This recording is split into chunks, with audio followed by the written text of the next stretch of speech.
السلام عليكم ورحمة الله وبركاته. الحمد لله عظيم الإحسان واسع الفضل والجود والامتنان، وأشهد أن لا إله إلا الله وحده لا شريك له الرحيم الرحمن الكريم المنان، وأشهد أن سيدنا ونبينا محمدًا عبد الله ورسوله سيد ولد عدنان، وأفضل رسول وخير إنسان، صلى الله تعالى عليه وعلى آله وصحبه والتابعين لهم بإحسان. أما بعد، فأعوذ بالله من الشيطان الرجيم. بسم الله الرحمن الرحيم. والذين هم بربهم لا يشركون। আল্লাহ তাআলা ইরশাদ করেন, আর যারা তাদের রবের সাথে শিরিক করে না।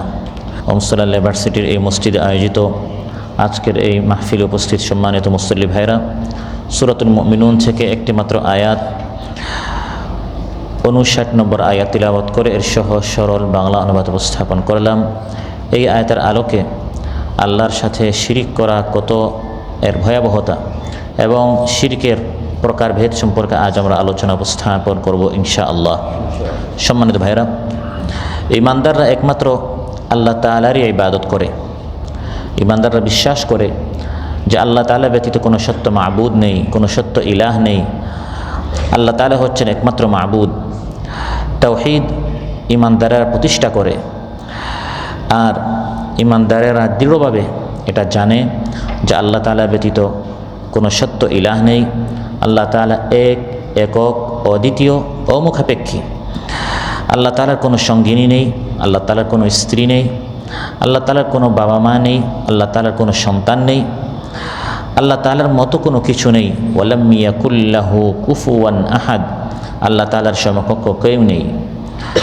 আলোচ্য আয়াতে আল্লাহ সুবহানাহু ওয়া তাআলা ঈমানদারদের এই গুণ উল্লেখ করেছেন যে ঈমানদারেরা তারা আল্লাহর সাথে, তাদের রবের সাথে কাউকে শরীক স্থাপন করে না। এই আয়াতের আগে পরে আল্লাহ তাআলা ঈমানদারদের 4টি গুণ উল্লেখ করেছেন যে ঈমানদারেরা আল্লাহ তাআলাকে ভয় করে, ঈমানদারেরা আল্লাহর আয়াতের উপর ঈমান আনে, ঈমানদারেরা আল্লাহর সাথে শিরিক করে না, এবং ঈমানদারেরা নেক কাজ করার পর ভয় পায় যে আমার এই নেক কাজটা কবুল হয়েছে কিনা। এই 4টি গুণ আল্লাহ তাআলা ঈমানদারদের উল্লেখ করেছেন। এর অন্যতম একটি গুণ হচ্ছে যে ঈমানদারেরা তাদের রবের সাথে কাউকে শরীক স্থাপন করে না। প্রিয় ভাইরা, ঈমান আনাই যথেষ্ট নয়, বরং ঈমান আনার পর এই ঈমানকে শিরকের মিশ্রণ থেকে পবিত্র রাখতে হবে। অনেক সময় আমরা ঈমান আনলাম, দাবি করি যে আমি ঈমান এনেছি, তারপর আমার কথার মাধ্যমে বা আমার কাজের মাধ্যমে এমন একটি শিরকি কাজ হয়ে গেল বা শিরকি কথা হয়ে গেল যার ফলে আমার ঈমান নষ্ট হয়ে যেতে পারে। এই জন্য আল্লাহ তাআলা ঈমানদারদের গুণ উল্লেখ করেছেন, ওয়াল্লাযীনা হুম বিরাব্বিহিম লা ইউশরিকুন। ঈমানদাররা ঈমান আনার পর তাদের রবের সাথে তারা কোনো ধরনের শিরিক করে না। অনেক মানুষ তার অজান্তে একটি কথা বলে ফেলে, সে এটাকে হালকা মনে করে, অথচ এই এক কথাই এমন শিরকি কথা, তার ঈমান ধ্বংস হয়ে গেছে। এমন একটি কাজ সে করলো, তার দৃষ্টিতে এটি সাধারণ একটি কাজ, কিন্তু এটি হচ্ছে ঈমান বিধ্বংসী কাজ। এর ফলে তার ঈমান নষ্ট হয়ে গেছে, সে মুশরিক হয়ে গেছে। তাই কোরআনে কারীম আল্লাহ তাআলা ইরশাদ করেন, ওয়ামা ইউমিনু আকসারুহুম বিল্লাহি ইল্লা ওয়া হুম মুশরিকুন। অনেক মানুষ এমন আছে, আল্লাহ তাআলা বলেন তারা ঈমান আনার পরেও শিরিক করে। একদল মানুষ তো বলে আমরা মুসলমান না, যেমন মুশরিক, কাফির ইত্যাদি। আর একদল আল্লাহ তাআলা বলেন তারা ঈমান আনার পরেও এমন সকল কাজ করে যে সকল কাজ কোনো মুসলমান করতে পারে না। এই সকল কাজ মুশরিকের কাজ, কিন্তু সে মুসলমান দাবি করার পর সে এই কাজ করে যাচ্ছে। এই ধরনের কেউ যদি কোনো শিরকি কাজ করে, আল্লাহ তাআলা এই ব্যক্তিকে কখনো জান্নাত দিবেন না, বরং এই ব্যক্তি জাহান্নামে যাবে। সে যদিও মুখে দাবি করে আমি মুসলমান, কিন্তু মুশরিকদের কাজ করার পর বা মুশরিকদের কথা বলার পর একজন বান্দা যখন মুশরিক হয়ে যায়, কোরআনে কারীম আল্লাহ তাআলা ইরশাদ করেন আমি এই ব্যক্তির জন্য জান্নাত হারাম করে ফেলি, জাহান্নামের আগুন ওয়াজিব করে ফেলি। নাউযুবিল্লাহ। ইন্নাহু মান ইউশরিক বিল্লাহি ফাকাদ হারামাল্লাহু আলাইহিল জান্নাতা ওয়া মাওয়াহুন নার ওয়ামা লিয-যালিমিনা মিন আনসার। আল্লাহ তাআলা বলেন, নিশ্চয় যে আল্লাহর সাথে শিরিক করে, আল্লাহর কোনো শরীক, কোনো অংশীদার বানায়, আল্লাহর কোনো পার্টনার বানায়, আল্লাহ তাআলা নিশ্চয় তার উপর জান্নাত হারাম করে ফেলেন। হাররামাল্লাহু আলাইহিল জান্নাহ, এই ব্যক্তির উপর আল্লাহ তাআলা জান্নাতকে হারাম করে ফেলেন। এই ব্যক্তি জান্নাতে যেতে পারবে না। আর তার ঠিকানা হচ্ছে ওয়াহুন নার, তার ঠিকানা হচ্ছে, তার গন্তব্য হচ্ছে, সে যাবে কোথায়? নার, জাহান্নামের আগুনে। আল্লাহ বলেন ওয়ামা লিয-যালিমিনা মিন আনসার, এই ধরনের জালিমদের কোনো সাহায্যকারী তারা খুঁজে পাবে না, তারা জাহান্নামে পুড়বে, জ্বলবে। এবং শিরিক হচ্ছে এমন গুনাহ যেটা ক্ষমারও যোগ্য। তাওবাহ ছাড়া আল্লাহ তাআলা শিরিক কখনো ক্ষমা করেন না। অনেক আমাদের গুনাহ হয়ে যায়, চলতে ফিরতে, উঠতে বসতে, দেখতে শুনতে, এগুলো আল্লাহ তাআলা অনেক সময় নেক কাজের মাধ্যমে মাফ করে ফেলেন। এই যখন আমরা আসরের নামাজ পড়লাম, এই আসরের নামাজের কারণে যোহর এবং আসরের মাঝখানে অনেক ছোট ছোট আমাদের গুনাহ হয়ে যায়, চলতে ফিরতে, দেখতে শুনতে, এই নামাজের মাধ্যমে আল্লাহ তাআলা এগুলো মাফ করে ফেলেন। ইন্নাল হাসানাতি ইউযহিবুনাস সাইয়্যাত, আল্লাহ তাআলা বলেন ভালো কাজ করলে মন্দ কাজ মাফ হয়ে যায়, মুছে যায়। কিন্তু শিরিক এমন যে শিরিক মুছে যায় না, শিরিকের জন্য আলাদা তাওবা করতে হয়, আল্লাহর নিকট মাফি চাইতে হয়, ক্ষমা চাইতে হয়। অন্যথায় শিরিক হচ্ছে ক্ষমার অযোগ্য গুনাহ। শিরিক আল্লাহ তাআলা এভাবে তাওবা ছাড়া মাফ করেন না। ইন্নাল্লাহা লা ইয়াগফিরু আন ইউশরাকা বিহি ওয়া ইয়াগফিরু মা দুনা যালিকা লিমান ইয়াশা ومن يشرك بالله فقد افترى إثما عظيما। আল্লাহ তাআলা ইরশাদ করেন যে আল্লাহ তাআলা শিরিক কখনো মাফ করেন না। শিরিক ছাড়া অন্যান্য গুনাহ আল্লাহ তাআলা যাকে চান আল্লাহ তাআলা তাকে মাফ করে দেন, ক্ষমা করে দেন। এই শিরিক জিনিসটা কি? শিরিক এটা আরবি শব্দ যার অর্থ হচ্ছে অংশী স্থাপন করা। আমরা বলি না যে আমি এই ব্যবসা করছি, এটি হচ্ছে শরিকানা ব্যবসা। এই শব্দটা আমরা বাংলায় অনেক সময় ব্যবহার করি, শরিকানা। শরিক হচ্ছে পার্টনারকে বলা হয়, পার্টনার, অংশীদার।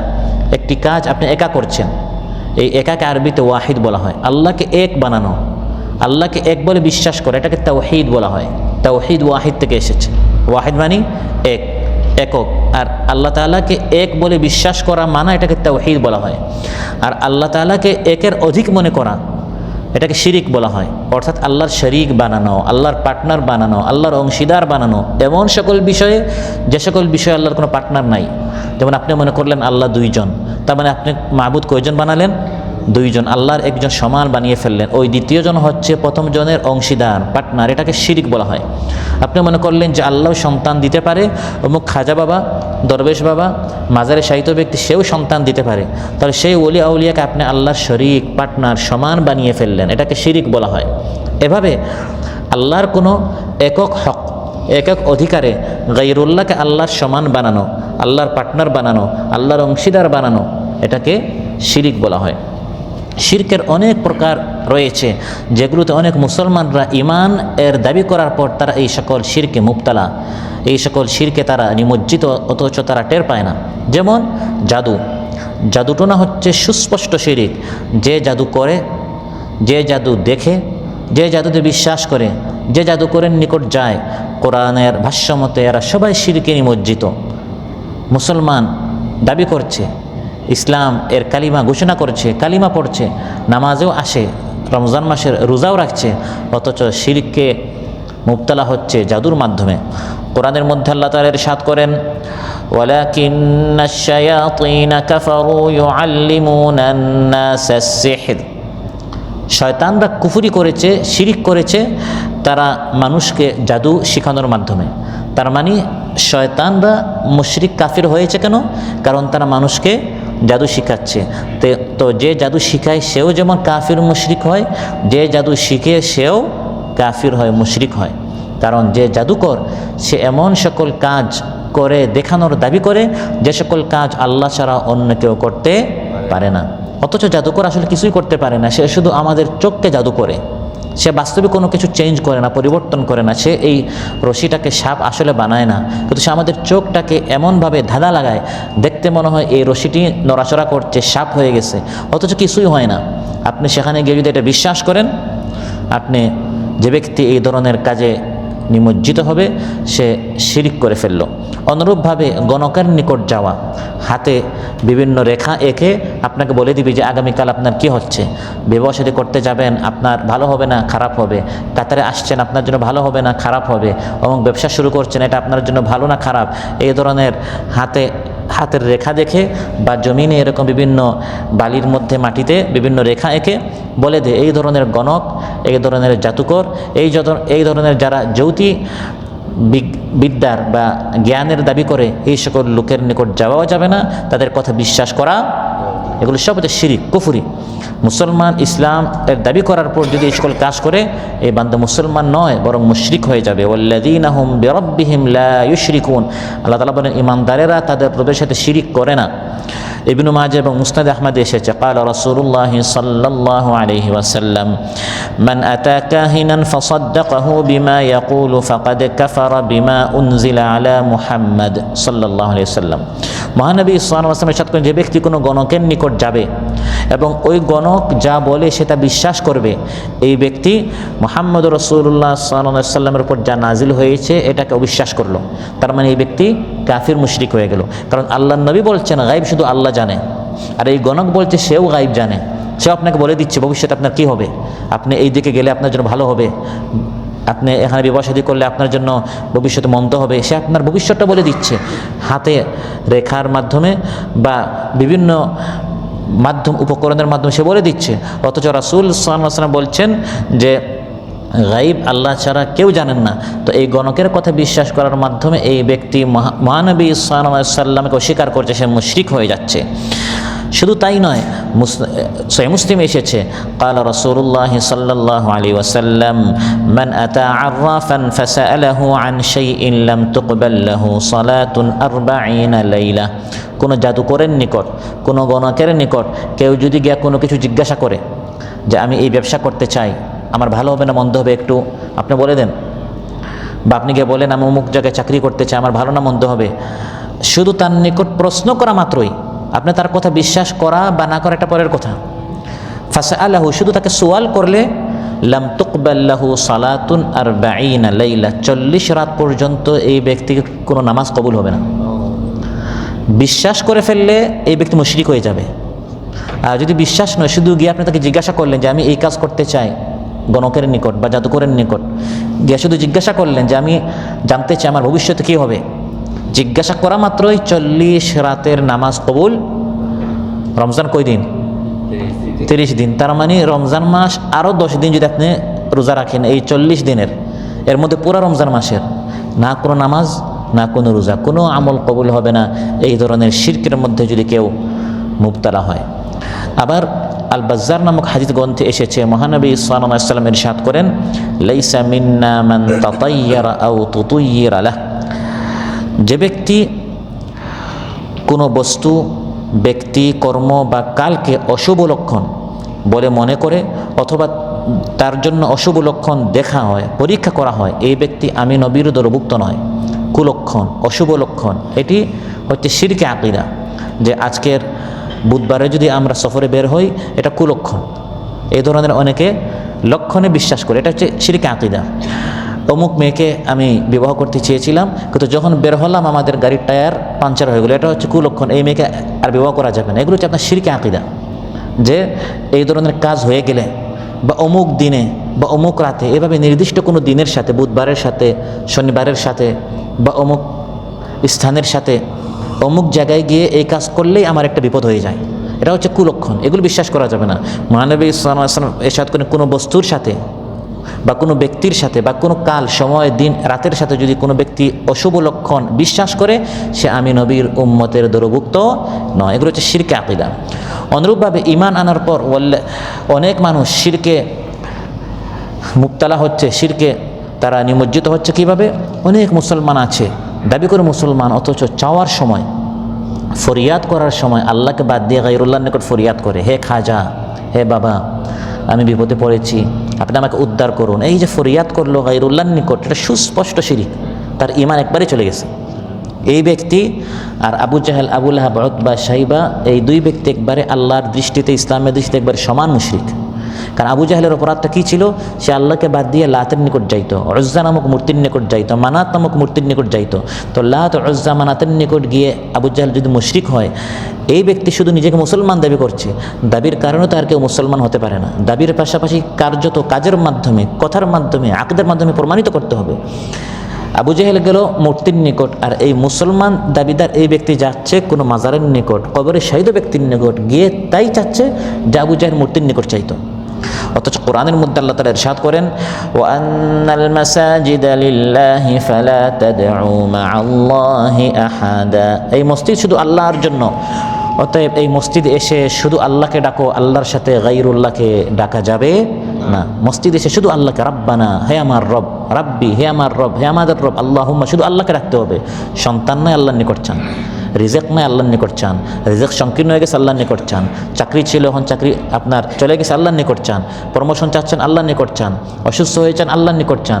বিপদগ্রস্ত হয়েছেন, আল্লাহর নিকট চান। ঋণগ্রস্ত হয়েছেন, আল্লাহর নিকট চান। কোনো গায়রুল্লাহ আপনার জন্য কোনো কিছু করতে পারে না। অন্যের নিকট গিয়ে বললেন, মাদাদ ইয়া রাসূলুল্লাহ, হে রাসূল আমাকে সাহায্য করুন। আজ অনেক মুসলমান আছে মসজিদে নববীতে যায়, মদিনাতুল মুনাওয়ারায় যায়, আল্লাহর নবীর কবরে গিয়ে আল্লাহর নবীর নিকট চাওয়ার জন্য, নাউযুবিল্লাহ। তো সেজন্য মসজিদে নববীতে গিয়ে মহানবী সাল্লাল্লাহু আলাইহি সাল্লামের কবরের দিকে গিয়ে সালাম করে তারপর কিবলামুখী আল্লাহর নিকট চাইতে হবে। অনেক মুসলমান আছে সেই কবরে গিয়ে আল্লাহর নবীর নিকট চায়, আমাকে সন্তান দেন, আমাকে রিজেক দেন। এবং সেখানে সার্বক্ষণিক সৌদি আরব সরকার পক্ষ থেকে ডিউটিরত অনেক বড় বড় শেখ থাকেন, তারা দিক নির্দেশনা দেন যে কবরে চাওয়া যাবে না, আপনি এখানে শুধু সালাম জানাবেন, তারপর চাইবেন কার নিকট? আল্লাহর নিকট। কিবলামুখী হয়ে আল্লাহমুখী আল্লাহর নিকট চান। আল্লাহর নবীকে সালাম জানিয়ে আল্লাহর নবীর নিকট চাওয়া মাত্রই বান্দা শিরিক করে ফেলল।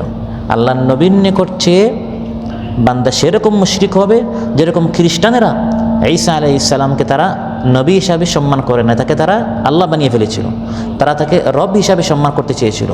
আল্লাহ তাআলা ফতোয়া দিয়েছেন, লাকাদ কাফারা, এরা কাফির হয়েছে। আল্লাযীনা ক্বালু, যারা বলেছে, ইন্নাল্লাহা হুয়াল মাসীহু ইবনু মারইয়াম, মসিহ ঈসা আলাইহিস সালাম এবং আল্লাহ একজন, বা তারা তাকে আল্লাহ সন্তান বানিয়েছে, বা তিনজনকে, আল্লাহ, মরিয়ম এবং ঈসা তিনজনকে বানিয়ে তারা বলেছে তিনজন আল্লাহ। আল্লাহ ফতোয়া দিয়েছেন এই সবাই হচ্ছে কাফির মুশরিক। তো খ্রিস্টানরা যে কাজ করে তারা মুশরিক হয়েছে, যে তারা তাদের নবীকে আল্লাহ বানিয়েছে। আর মুসলমানরা যদি আল্লাহ নবীর কবরে গিয়ে বলে মাদাদ ইয়া রাসূলুল্লাহ, বা আব্দুল কাদের জিলানীর কবরে গিয়ে বলে মাদাদ ইয়া জিলানী, সাহায্য করুন, আমি বিপদে আছি, আপনি আমার পার্শ্বে দাঁড়ান, এরকম যদি ফরিয়াদ করে, যে কাজটি আল্লাহর নিকট করার কথা, আগিসনি ইয়া রাসূলুল্লাহ, ইয়া রাসূলুল্লাহ আমাকে বাঁচান, এই ধরনের কথা বলা মাত্রই যত বড় নিজেকে মুসলমান দাবি করুক না কেন, এই ব্যক্তি তখন মুশরিক হয়ে যায়। আল্লাহ তাআলা ইরশাদ করেন যে ইমানদারদের গুণ হচ্ছে ওয়াল্লাযীনা হুম বিরাব্বিহিম লা ইউশরিকুন, তারা আল্লাহর সাথে কাউকে শরীক স্থাপন করে না। অনুরূপভাবে শিরকের বড় আরেকটি প্রকার হচ্ছে বড় বড় বুজুর্গ যারা আছে, অলি আউলিয়া যারা আছে, আল্লাহর প্রিয় বান্দা যারা আছে, তাদের ক্ষেত্রে অতিরঞ্জন করা। এই শিরকটি আমাদের বাংলাদেশিদের মধ্যে অনেক বেশি। আলিম ওলামাদেরকে শ্রদ্ধা করবেন, অলি আউলিয়াদেরকে সম্মান করবেন, তাদের বিরোধিতা করা, তাদেরকে হে প্রতিপন্ন করা, তাদেরকে গালাগালি করা, এটা কখনো উচিত নয়। কারণ আলিম ওলামাদের মাধ্যমে আমরা দিন শিখি, আমরা ইসলাম জানি। তাদের কিনা হাসাহাসি করা, মস্কারি করা, এটা উচিত নয়। কিন্তু কোনো আলিমকে, কোনো বুজুর্গকে, কোনো শেখকে, কোনো ইমামকে উঠাতে উঠাতে আপনি তাকে আল্লাহ বানাবেন না। আপনি কোনো পীর সাহেবের পায়ের নিকটকে আপনি সাজদা করবেন না। সম্মান করে এক জিনিস, আর পূজা করা আরেক জিনিস। আপনি যদি কোনো পীর সাহেবকে সম্মান করতে করতে একবারে তাকে আল্লাহ বানিয়ে ফেলেন, এটা হচ্ছে অতিরঞ্জন, এটা হচ্ছে বাড়াবাড়ি। এই শিরকের মধ্যে আজ অনেক নামদারি মুসলমানরা দেখা যায় আমাদের দেশে নিমজ্জিত। পীর সাহেবের কবরে গিয়ে পীরও, এই ভণ্ড পীরও না করে না, বরং তার পাশে একটা বক্স, তাকে মানুষ এখানে হাদিয়া তোহফা দিচ্ছে এবং তার নামে জানোয়ার পশু জবাই করছে, তার নামে মান্নত করছে, তার পায়ে এসে সাজদা করেছে, তার নিকট চাচ্ছে। এভাবে পীর আউলিয়া, বুজুর্গ, আকাবির, ইমাম, মুর্শিদ, আলিম ওলামাদের ক্ষেত্রে বাড়াবাড়ি করা, অতিরঞ্জন করা, এটাও শিরিক। বুখারী মুসলিমে এসেছে উম্মে সালামাহ রাদিয়াল্লাহু আনহা, তিনি মহানবী সাল্লাল্লাহু আলাইহি ওয়াসাল্লাম স্ত্রী ছিলেন, আমাদের সবার মা, আম্মা জান উম্মে সালামা রাদিয়াল্লাহু আনহা। তিনি মদিনায় হিজরত করার আগে হাবশায় হিজরত করেছিলেন, আবশিনিয়া হিজরত করেছিলেন, এবং সেই দেশ হচ্ছে খ্রিস্টান একটি রাষ্ট্র। সেখানে তিনি দেখলেন যে খ্রিস্টানদের বড় বড় গির্জা ছিল, আর সেই গির্জায় খ্রিস্টানরা তাদের বড় বড় যারা ইমাম আছে, তাদের যারা পণ্ডিত আছে, গুরু আছে, ধর্মীয় গুরু আছে, বড় বড় উস্তাদ আছে, শায়েখ আছে, অলিয়া উলিয়া আছে, ওই সকল লোকরা মারা যাওয়ার পর তাদের ফটো তারা তাদের গির্জাগুলোতে টাঙ্গায় রাখত। তো আমরা যখন কোনো দেশে সফর করি, দেশে ফিরে এসে ওই দেশের বিভিন্ন কী আমরা দেখলাম, এগুলো আমরা কী করি, এসে বর্ণনা করি। তো হাবশা থেকে যখন তিনি মদিনায় আসলেন, তিনি সেগুলো মানে বর্ণনা করেছেন। আমরা মদিনায় তো এভাবে কোনো ফটো দেখি না, আমাদের কত মানুষ মারা যাচ্ছে, আগের কত ভালো ভালো নেককার লোকরা মারা যাচ্ছে, তাদের কোনো এভাবে আকৃতি, কোনো ফটো, কোনো ভাস্কর্য আমরা এভাবে রাখছি না। তারা কালের আবর্তে আমাদের স্মৃতি থেকে আমরা তাদেরকে ভুলে যাচ্ছি। তো আমরা হাবশায় দেখেছি, হাবশায় তারা গির্জাগুলোতে, তাদের ইবাদতখানায় তারা এভাবে বড় বড় তাদের অলিয়া উলিয়াদের ফটোগুলো তারা টাঙ্গায় রাখে। মহানবী সাল্লাল্লাহু আলাইহি ওয়াসাল্লাম এটা শোনা মাত্র ইরশাদ করলেন, হে উম্মে সালামা শোনো, উলাইকা ইযা মাতা ফীহিমুর রাজুলুস সালিহু আওয়াল আবদুস সালিহ বানাউ আলা কবরিহি মসজিদান ওয়া সাওয়ারু ফীহি তিলকা সুওয়ার উলাইকা শিরারুল খালক ইনদাল্লাহ। কোন একটা জিনিস দেখা মাত্র এটা অনুসরণ করতে নাই। ইউরোপে গেলেন, আমেরিকা গেলেন, রাশিয়া গেলেন, চায়না গেলেন, সব কিছু তো আপনার দেশে নাই। এক জিনিস দেখলেন আমার দেশে নাই, দেখা মাত্র এটা আপনার দেশে নিয়ে আসবে, নাকি দেখবেন এই জিনিসটা আপনার ইমানের সাথে, ইসলামের সাথে, কোরআনের সাথে সাংঘর্ষিক কিনা। যদি ভালো হয় গ্রহণ করবে, আর যদি সাংঘর্ষিক হয় আমি আমার ইসলামকে, ইমানকে, আকীদাকে প্রাধান্য দিব, আমি সব কিছু গ্রহণ করব না। তো এই যে জিনিসটা উম্মে সালামা তুমি হাবশায় দেখেছো, এরা হচ্ছে আল্লাহর সৃষ্টির মধ্যে সবচেয়ে নিকৃষ্ট। তারা তাদের কোনো পাদ্রী, তাদের কোনো ধর্মীয় গুরু, পণ্ডিত, আলিম, স্কলার, মুর্শিদ, ইমাম, বুজুর্গ, অলি যখন মারা যেত, তারা কি করত, তাদের কবরের পাশে একটা ইবাদতখানা, একটা গির্জা, একটা মসজিদ বানাতো, এবং মসজিদে ওই কবরের শায়িত ব্যক্তির ফটো তারা বানাতো। তারপর আস্তে আস্তে গিয়া তারা বলতো, আমরা তো এই ব্যক্তির পূজা করছি না, আমরা শুধু তাকে স্মরণ করে আল্লাহকে আমরা ইবাদত করব। এভাবে তারা এগুলো টাঙ্গাতো।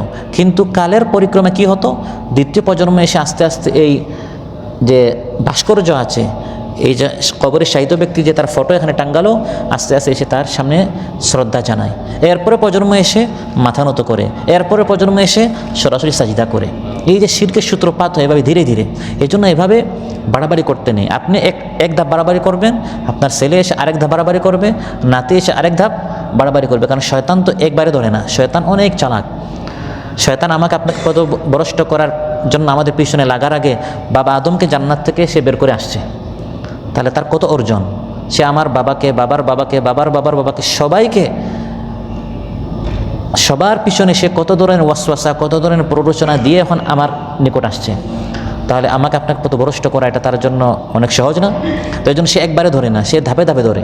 একজনকে বলবে এভাবে শুধু ফটো টাঙ্গাও, পূজা করা যাবে না, আপনাকে খুব সুন্দর করে বলবে। দ্বিতীয় প্রজন্মকে আস্তে আস্তে বলবে যে শুধু তোমার বাবা এত টাকা খরচ করে এই ভাস্কর্য বানিয়েছে শুধু এভাবে দেখার জন্য, শ্রদ্ধা জানাতে হবে, কিন্তু শোনো সাজদা করা যাবে না। এভাবে আপনার ছেলেকে সুন্দর করে বুঝাবে। নাতিকে বলবে শুধু শ্রদ্ধা জানালে হবে, সেখানে একটু মাথা নত করতে হবে। এরপরে প্রজন্মকে বলবে সাজদা করতে হবে, এরপরে প্রজন্মকে বলবে চাইতে হবে। এভাবে সরাসরি আল্লাহকে বাদ দিয়ে শিরকে মুবতালা হচ্ছে। আজ আমাদের দেশে কত মাজার, অলিতে গলিতে, শহরে নগরীতে, এই যে মাজারগুলো, এগুলো একদিনে হয় নাই, ধাপে ধাপে। আপনি ইতিহাস যদি আপনি দেখেন, পড়েন, পর্যালোচনা করেন, এগুলো একদিনে হয় নাই, ধাপে ধাপে শয়তান প্রথমে একটা মাজার, পরে 2টা, পরে 10টা করে করে এখন পুরা দেশে শিরকের সয়লাভ হচ্ছে। অথচ মুসলিম রাষ্ট্রে এই ধরনের শিরকের সয়লাভ থাকার কথা নয়। ইমানদারদের গুণ হচ্ছে ইমানদারেরা কোনো শিরিক করতে পারে না। বড় আরেকটি শিরকে ইমানদার অনেক নামদারি মুসলমান আমাদের দেশে শিরকে নিমজ্জিত, সেটি হচ্ছে তাবিজ। তাবিজ হচ্ছে আরবি শব্দ, তাউইজ থেকে এসেছে। এই যে আমরা বলি কুল আউযু বিরাব্বিল ফালাক, কুল আউযু বিরাব্বিন নাস, আউযু বিল্লাহি মিনাশ শাইতানির রাজিম। আউযু ইস্তিআযা বলে আশ্রয় চাওয়া। আশ্রয় একমাত্র কার নিকট চাইতে হয়? আউযু বিল্লাহ, আশ্রয় চাচ্ছে আল্লাহর নিকট। ওই আউযু আশ্রয় চাওয়াকে আরবিতে তাউইজ বলা হয়। ওই তাউইজটা ভাষা বিকৃত হতে হতে তাউইজ থেকে তাবিজ হয়ে গেছে আমাদের দেশে। তো তাবিজ এর অর্থ হচ্ছে আশ্রয় চাওয়া। আপনি আশ্রয় শুধু আল্লাহর নিকট চাইবেন, বা দৃশ্যমান কোনো জিনিস দ্বারা, যেমন ডাক্তারের নিকট গেলেন, এটা পরীক্ষিত, এই ঔষধটা খেলে এই ঔষধের মাধ্যমে আপনি এই রোগ থেকে আরোগ্য লাভ করবেন, আপনার শিফা হবে। এটা পরীক্ষিত, মুজাররাব, এটার তাজরাবা হয়েছে। কিন্তু এই যে জিনিসটা আমি যদি আমার গলায় লাগাই, একটি আপনার রশি বলেন বা একটি চেইন বলেন, যে কোনো একটা জিনিস আমি লাগালে এটার সাথে আমার এই রোগের কী সম্পর্ক? কোনো আলিমের কাছে গেলাম, মৌলানার কাছে গেলাম, তিনি আমাকে একটা তাবিজ দিলেন এবং বললেন এটা লাগালে আপনি এই রোগ থেকে আপনার শিফা হবে। এবং তারা বলে এটা ওই ডাক্তারের ঔষধের মতো না, ডাক্তারের ঔষধটি এটা প্রমাণিত, এটা খেলে এটা থেকে মানুষের শিফা হয়, এটা ডাক্তারি মেডিকেল সায়েন্সের মাধ্যমে প্রমাণিত। কিন্তু এই জিনিসের সাথে যেটা আমার গলায় বা আমার হাতে লাগানো হলো মানে টাঙ্গানো হলো এটার সাথে এই রোগের কোনো সম্পর্ক নেই, বরং ধীরে ধীরে আল্লাহকে বাদ দিয়ে এটার প্রতি একটা আকিদা হয়ে যায় যে এটা লাগালে আমার শিফা হবে, আর এটা যদি আমি ছুঁড়ে ফেলে দেই তাহলে আমার রোগ বেড়ে যাবে। আস্তে আস্তে মুসলমানদের আকিদা বিশ্বাস ওই তাবিজের সাথে মজবুত হয়ে যায়। এজন্য রাসূল সাল্লাল্লাহু আলাইহি ওয়াসাল্লাম ইরশাদ করেন কোনো মুসলমান কখনো কোনো তাবিজ লাগাতে পারে না। মুসনাদ আহমদে এসেছে, আবু দাউদে এসেছে, ইন্নার রুকা ওয়াত তামাইমা ওয়াত তিওয়ালাতা শিরকুন, নিশ্চয় এই সকল তাবিজ এগুলো হচ্ছে শিরিক, এগুলো লাগানো যাবে না। আমাদের আকিদা বিশ্বাস হতে হবে আমি অসুস্থ হয়েছি, আমাকে সুস্থ করতে পারেন কে? আল্লাহ তাআলা। এগুলো লাগালে একজন মুসলমান সে মুশরিক হয়ে যায়। ওয়াল্লাযীনা হুম বিরাব্বিহিম লা ইউশরিকুন, এই সব ধরনের যত প্রকার এখন আমি বললাম, এই কোনো প্রকার শিরকে কোনো মুসলমান নিজেকে শরীক রাখতে পারে না, বরং সে শিরিক মুক্ত জীবন যাপন করবে। এই শিরিক দুই ধরনের, একটা হচ্ছে বড় শিরিক, এতক্ষণ আমি যা বললাম এগুলো সব হচ্ছে বড় শিরিক, এগুলো করলে বান্দা একবার মুশরিক হয়ে যায়। আরেকটা হচ্ছে ছোট শিরিক, যেগুলো আমরা অনেক সময় অজান্তে করে ফেলি। এগুলো করলে বান্দা মুশরিক হবে না, কিন্তু তার আমল কবুল হয় না। ছোট শিরিকটা কি? ছোট শিরিক হচ্ছে রিয়া, প্রদর্শন ইচ্ছা। এই যখন আমি নামাজ পড়লাম, এই নামাজ দ্বারা উদ্দেশ্য যদি আল্লাহকে খুশি নয়, মানুষকে দেখানো, আপনি কেন মানুষকে দেখানোর জন্য আসর নামাজ পড়লেন? আপনি একবার মুশরিক হয়ে গেছেন, এরকম বলা যাবে না। আপনি মুশরিক হন নাই, কিন্তু এই নামাজটা আপনার কবুল হয় নাই, এবং এটার জন্য ভয়ঙ্কর শাস্তি রয়েছে। এটাও এক ধরনের শিরিক, কিন্তু এই শিরিকের মাধ্যমে সব আমল নষ্ট হবে না, এই আমল নষ্ট হবে। বড় শিরিক করলে এই আমল সহ আগের সব আমল কি হয়ে যায়? নষ্ট হয়ে যায়। আল্লাহ তাআলা বলেন ওয়ালাউ আশরাকু লাহাবিতা আনহুম মা কানু ইয়ামালুন, আগের সব নেক আমল আপনার নষ্ট হয়ে যায়। আর ছোট শিরিকের মাধ্যমে অন্যান্য আমল নষ্ট হবে না, কিন্তু এই আমল নষ্ট হয়ে যাবে, এই আমলটা কবুল হবে না। আর এই ছোট শিরকের মধ্যে আমরা অনেক মুসলমানরা নিজের অজান্তে আমরা নিমজ্জিত। আমরা হতে পারে জেনে শুনে আমরা তাবিজ লাগাচ্ছি না, আমরা গায়রুল্লাহর নিকট চাচ্ছি না, আমরা মাজারে গিয়ে সাজদা করছি না, আমরা নিজেকে এই সকল শিরিক থেকে আমরা মুক্ত রাখছি। কিন্তু এই শিরিক থেকে কয়জন মুসলমান নিজেকে মুক্ত রাখতে পারে যে আমি শুধু আল্লাহর জন্য রোজা রাখবো, আমি শুধু আল্লাহর জন্য নামাজ পড়বো, আমি শুধু আল্লাহর জন্য তিলাওয়াত করব। অনেক সময় আমলটা শুরু হয় আল্লাহর জন্য, তিলাওয়াত শুরু করলাম খুব সুন্দর আওয়াজে, আল্লাহর জন্য আমি শুরু করেছি, পিছন থেকে শুনলাম একজন বলছে মাশাআল্লাহ আওয়াজটা অনেক সুন্দর, তখনই আমার নিয়তটা চেঞ্জ হয়ে যায়, আমি আওয়াজটা আরও একটু সুন্দর করি তাকে শোনাবার জন্য। তো শুরুটা হয়েছিল আল্লাহর জন্য, কিন্তু পরে আস্তে আস্তে আস্তে আস্তে আমি শিরকের মধ্যে মুক্তলা হয়ে যাই। এই জন্য আল্লাহ তাআলা বলেন ওয়াল্লাযীনা হুম বিরাব্বিহিম লা ইউশরিকুন, ঈমানদারেরা কোনো ধরনের শিরক করে না, বড় শিরকও করে না, ছোট শিরক করে না। এটাকে বলা হয়েছে ছোট শিরক, ভয়ঙ্কর শিরক, মারাত্মক শিরক। মুসনাদ আহমদ এসেছে, মহানবী সাল্লাল্লাহু আলাইহি ওয়াসাল্লাম ইরশাদ করেন ইন্না আখওয়াফা মা আখাফু আলাইকুম আশ-শিরকুল আসগর, হে আমার উম্মতিরা, তোমাদের জন্য বড় শিরকের আমি ভয় করি, তবে এর চেয়ে বেশি ভয় হচ্ছে আমার ছোট শিরকের। কারণ যারা আল্লাহকে ভয় করে, যারা খাঁটি ইমানদার, তারা তার মাজারে যাবে না, মূর্তির সামনে সাজদা করবে না। কিন্তু এই ছোট শিরক, সে মসজিদে আসছে আল্লাহর ইবাদত করার জন্য, জিকির করার জন্য, তিলাওয়াত করার জন্য, কিন্তু শয়তান এমনভাবে ঢুকে ছিদ্র করে, এমনভাবে আমলটা নষ্ট করে সে টেরই পায় না। হে আমার উম্মতিরা, আমি সবচেয়ে বেশি তোমাদের জন্য ভয় পাচ্ছি ছোট শিরকের। প্রশ্ন করা হলো ওমা শিরকুল আসগর ইয়া রাসূলুল্লাহ, ইয়া রাসূলুল্লাহ ছোট শিরকটা কি? তিনি ইরশাদ করেন আর রিয়া, প্রদর্শন ইচ্ছা, মানুষের সুনাম পাওয়ার উদ্দেশ্যে, সুখ্যাতি পাওয়ার উদ্দেশ্যে, মানুষের প্রশংসা পাওয়ার উদ্দেশ্যে, মানুষকে দেখানোর উদ্দেশ্যে ভালো কাজ করা। আজ কত মুসলমান কোরবানি করে, কেন? সবাই বলবে যাক কোরবানি একটা করেছে, 3 লক্ষ 4 লক্ষ 5 লক্ষ টাকা একটা গরু কোরবানি করে, এর থেকে 10-20 হাজার টাকায় ছোট্ট একটি আপনি ছাগল কোরবানি করেছেন আল্লাহর জন্য, বকরিটা কোরবানি করে আল্লাহর জন্য, ওই 4-5 লক্ষ টাকায় পুরা এলাকায়, শহরে, দেশে সবচেয়ে বড় গরু কোরবানি করে মিডিয়ায় নাম এসে মানুষের প্রশংসা পাওয়ার চেয়ে ছোট্ট একটি বকরি 10-20 হাজার টাকায় কোরবানি করা অনেক শ্রেয়, অনেক উত্তম। আপনার নিকট এত টাকা নেই, আপনি হজ করতে পারছেন না, মোটামুটি 1-1.5 লক্ষ টাকা জমা করে আপনি উমরা করতে গেলেন, এই উমরাটি ওই ব্যক্তির হজের চেয়ে উত্তম। ফজিলতের দিক থেকে উমরার চেয়ে হজের ফজিলত অনেক বেশি। কিন্তু মানুষকে দেখানোর উদ্দেশ্যে যে ব্যক্তি হজ করে, মানুষ বলবে আমি হাজি সাহেব, প্রত্যেকটা বৈঠকে, প্রত্যেকটা প্রতিষ্ঠানে আমার এখানে নামের আগে লেখা থাকবে হাজি অমুক। যখন একটা প্রোগ্রাম হবে আমার নাম ঘোষণার আগে হাজি বলতে হবে। এরকম এই হাজির উদ্দেশ্যে যদি কেউ হজ করে, আপনার 5, 6, 7 লক্ষ টাকা খরচ করে হজ করার চেয়ে 1-2 লক্ষ টাকা খরচ করে উমরা করা অনেক ভালো। উমরা করলে তার মানুষ কি বলে না? হাজি বলে না। তো ছোটো আমল করে শুধু আল্লাহর জন্য ছোটো আমল করা অনেক উত্তম বড় আমল মানুষের জন্য করার চেয়ে। কারণ বড় আমল মানুষের জন্য করে আপনার কোনো এর লাভ নেই। আল্লাহ তাআলা কিয়ামতের দিন বলবেন, হাদিসের মধ্যে এসেছে মুসনাদ আহমদের, ইদা জাযান নাসু বিআমালিহিম, যখন আল্লাহ তাআলা মানুষকে পুরস্কার দিবেন, তুমি নামাজ পড়েছো, এই নাও তোমার নামাজের পুরস্কার। রোজা রেখেছো, এই নাও তোমার রোজার পুরস্কার। মা বাবার সাথে সুন্দর আচরণ করেছো, এই নাও পুরস্কার। যখন পুরস্কার বিতরণ করা হবে তখন একজন মানুষ আসবে তাদের পুরস্কার নেওয়ার জন্য। আল্লাহ বলবেন, আমার নিকট আসলে কেন? তারা বলবে, হে আল্লাহ, আমরা নামাজ, রোজা, হজ, যাকাত অনেক আমল করেছি। আল্লাহ বলবেন, না না না না, ইযহাবু আলাল্লাযীনা কুনতুম তুরাউনা ফিদ দুনিয়া ফানদুরু হাল তাজিদুনা ইনদাহুম জাযা। তুমি তো নামাজ অনেক পড়েছো কিন্তু আমার জন্য না, তুমি অনেক খরচ করেছো আমার জন্য নয়। মানুষ বলবে এই লোকটা দানবীর, মানুষ বলবে এই লোকটা হাতিম তাইয়া, মানুষ তোমার প্রশংসা করবে, ফেসবুকে তোমার নাম আসবে। এই জন্য তাহলে যাও, যাদের নিকট পুরস্কার আশা করেছিলে ওই মানুষের কাছ থেকে তোমার পুরস্কার নেও। আজ আমার নিকট তোমার কোনো পুরস্কার নাই। নাউযুবিল্লাহ। কিয়ামতের দিন কঠিন মুহূর্তে বান্দাকে এই কথা বলা হবে। সর্বশেষ একটা হাদিস বলে আমি আমার আলোচনা শেষ করব, যে হাদিসটি বিশুদ্ধ হাদিস, সহিহ মুসলিমে এসেছে, তিরমিজিতে এসেছে। এই হাদিসের বর্ণনাকারী আবু হুরায়রা রাদিয়াল্লাহু আনহু এই হাদিস বর্ণনা করতে গিয়ে তিনবার তিনি বেহুশ হয়েছেন, অজ্ঞান হয়ে গেছেন। ছাত্র এসেছে হাদিস শোনার জন্য, আবু হুরায়রা রাদিয়াল্লাহু আনহু হাদিস বলতে গিয়ে বেহুশ হয়ে গেলেন। পানি দেওয়া হলো মাথায়, হুশ ফিরে আসলো, আবার হাদিস বর্ণনা শুরু করলেন। এই হাদিসের ভয়াবহতা স্মরণ হওয়ার সঙ্গে সঙ্গে তিনি আবার অজ্ঞান হয়ে গেলেন। মাথায় পানি দেয়া হলো, হুশ ফিরে আসলো, আবার হাদিস বর্ণনা করা শুরু করবেন, আবার তিনি বেহুশ হয়ে গেলেন। তো হাদিসটি কত ভয়ঙ্কর, হাদিসটি কত মারাত্মক হাদিস। সেটা কি? ইন্না আউওয়ালান নাসি ইউকদা ইয়াউমাল কিয়ামাতি আলাইহি রাজুলুন, কিয়ামতের দিন সর্বপ্রথম যে 3 ব্যক্তির বিচার হবে, আউওয়ালু মান তুসআরু বিহিমুন নার, পর বর্ণনায় যে 3 ব্যক্তি দ্বারা জাহান্নামের আগুন জ্বালানো হবে, গরম করা হবে, প্রজ্বলিত করা হবে।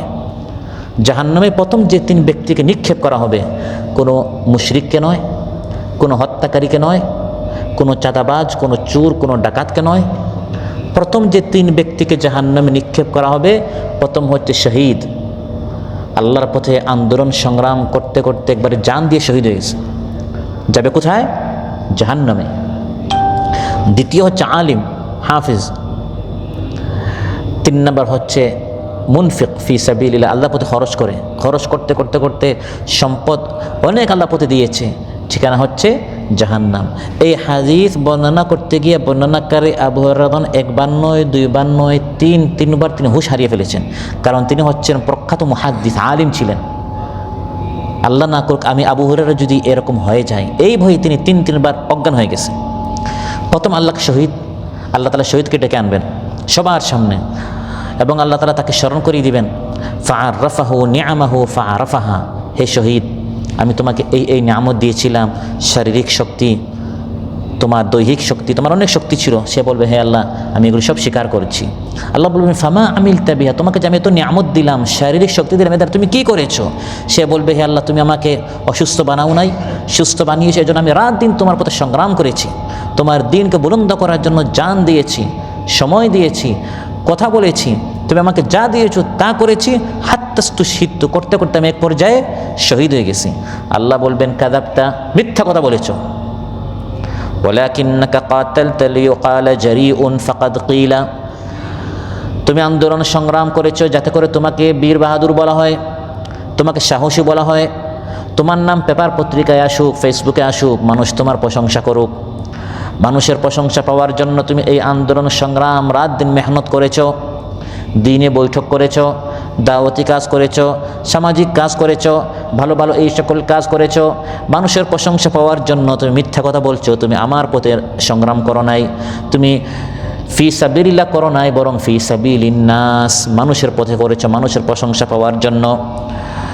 এবং তুমি যা চেয়েছো তা হয়েছে, মানুষের প্রশংসা চেয়েছো, মানুষ তোমার প্রশংসা করেছে, তাহলে তোমার বদলাটি তুমি দুনিয়াতে পেয়েছো। তোমার যেটা পুরস্কার সেটা তুমি দুনিয়াতে তুমি চেয়েছো মানুষ প্রশংসা করুক, মানুষ প্রশংসা করেছে, মানুষ বলেছে এই লোকটা এত ভালো, আমাদের নিকট প্রত্যেক সপ্তাহে আমাদের নিকট এসে দাওয়াত দে, প্রোগ্রামের জন্য আমাদেরকে আহ্বান করে। তুমি চেয়েছো এই কথা শুনতে এবং শুনেছো, তোমার মন ভরেছে, দুনিয়াতে তুমি তৃপ্তি পেয়েছো, খুশি হয়েছো। সুম্মা উমিরা বিহি ফাসুহিবা আলা ওয়াজহিহি হাত্তা উলকিয়া ফিন্নার। তারপর আল্লাহ তাআলা হুকুম করবেন ফেরেশতাদেরকে এই ব্যক্তিকে উপর করে মাথা নত করে টেনে হিচড়ে এই ব্যক্তিকে জাহান্নামের আগুনে নিক্ষেপ করা হবে। নাউযু বিল্লাহ। প্রথম শহীদের মাধ্যমে জাহান্নাম উদ্বোধন করা হবে, তারপর হাফেজ আলিমকে আনা হবে। একই প্রশ্ন, কি করেছো? আল্লাহ প্রথম তাকে স্মরণ করিয়ে দিবেন, আমি তোমাকে কত বড় নিয়ামত দান করেছি। অধিকাংশ মানুষ হাফিজ নয়, আলিম নয়, আমি তোমাকে হাফিজ বানিয়েছি। আলিম নয়, তুমি কী করেছো? সে বলবে, হে আল্লাহ, তুমি আমাকে আলিম হাফিজ বানিয়েছো, আমি রাত দিন মানুষকে কোরআন শিখিয়েছি, আমি দিনের দিকে দাওয়াত দিয়েছি। আল্লাহ বলে, মিথ্যা কথা বলেছো, তুমি এটা এই জন্য করেছো মানুষ যাতে করে তোমাকে হাফিজ বলে, আলিম বলে, আন্তর্জাতিক খ্যাতি সম্পন্ন এই সকল উপাধি মানুষ তোমাকে দিবে, আর তুমি খুশি হতে। মিডিয়াতে তোমার নাম আসছে, তুমি এগুলো দেখে দেখে তুমি আনন্দিত হতে, উৎফুল্ল হতে, খুশি হতে। যা চেয়েছো তা পেয়েছো, তাকেও হুকুম করা হবে এবং তাকে জাহান্নামের আগুনে নিক্ষেপ করা হবে। 3 নম্বর আনা হবে সেই ব্যক্তিকে যে রোজাদারদেরকে ইফতার করিয়েছে, ফিতরা দিয়েছে, জাকাত দিয়েছে, ফুড প্যাকেজ দিয়েছে, এভাবে যত ধরনের আল্লাহ পথে খরচ, মাদ্রাসায় দিয়েছে, এতিমখানায় দিয়েছে, মাহফিল হবে সেখানে দিয়েছে, সমানে আল্লাহ পথে খরচ করেছে। আল্লাহ বলবেন, স্মরণ করিয়ে দেবেন, বান্দা, পৃথিবীতে অধিকাংশ মানুষ দরিদ্র ছিল, গরিব ছিল, আমি তোমাকে অঢের সম্পদ দিয়েছি, এই নিয়ামত দ্বারা তুমি কী করেছো? হে আল্লাহ, আপনি আমাকে যত দিয়েছেন আমি তত আপনার পথে খরচ করেছি। আল্লাহ বলে, মিথ্যা কথা বলেছো, তুমি খরচ এজন্য করেছো যাতে করে মানুষ তোমার সম্পর্কে বলে যে এই লোকটা কত হাতিম তাই, এই লোকটা কত দানবীর, কত বেশি দান করে, মুক্ত হস্তে দান করছে। এই সকল কথা তুমি শুনতে আর তুমি মনে মনে ফুলতে, মোটা হতে, তুমি মনে মনে খুশি হতে। যা চেয়েছো তা পেয়েছো। এই ব্যক্তিকে হুকুম করা হবে, জাহান্নামের আগুনে নিক্ষেপ করা হবে। হযরত আবু হুরায়রা এই হাদিসে বর্ণনা করেছেন, আর তিনবার তিনি অজ্ঞান হয়েছেন। প্রিয় ভাইয়েরা, বলা যায় না আমার রমজান মাসের এক রোজাও যদি আল্লাহ কবুল না করেন, কেন রোজা রেখেছো? মানুষ বলবে রোজাদার। বড় বড় ইফতার মাহফিল আমরা করছি, একটাও যদি কবুল না হয়, কেন করেছো? অমুক উপসহায় তারা উপস্থিত করিয়েছে 50 জন, আমাকে করতে হবে 100 জন, তাহলে আমাকে তার চেয়ে বেশি করতে হবে, এই নিয়তে করেছেন, আপনার সব আমল হয়ে গেছে, বরবাদ হয়ে গেছে। ইফতার করিয়েছেন কেন? অমুকে ইফতার করিয়েছে একটা খেজুর দিয়ে, আমাকে করাতে হবে ফল ফ্রুট দিয়ে। অমুকে করিয়েছে ফল ফ্রুট দিয়ে, আমাকে করাতে হবে বিরিয়ানি দিয়ে। অমুকে করিয়েছে বিরিয়ানি দিয়ে, আমাকে করাতে হবে আপনার পোলাও এবং রোস্ট দিয়ে। এই নিয়তে করেছেন, আপনার এই আমলটা নষ্ট হয়ে গেছে এবং এই খরচের মাধ্যমে এই বান্দাকে দিয়ে জাহান্নাম উদ্বোধন করবেন। নাউযু বিল্লাহ। আগে আমরা শিরকের, বড় শিরকে যে প্রকারভেদ আমরা বলেছি, জাদু, কবরে যাওয়া ইত্যাদি, এই সকল কাজ থেকে আমরা অনেকেই মুক্ত, কিন্তু এই আমল এত মারাত্মক এবং এই আমলে সাধারণত চোর ডাকাতরা নিমজ্জিত নয়, কারণ সে তো ভালো কাজই করছে না, তার মধ্যে আর রিয়া আসবে কী করে? এই শিরকের মধ্যে নিমজ্জিত তারাই হয় যারা নেক আমল করতে আসে। যে চুরি করে, ডাকাতি করে, গান বাজনা শুনতে যায়, সে তো এই কাজটা আল্লাহর জন্য করবেই না, সে তো এটা এমনিই নিজের জন্য করবে।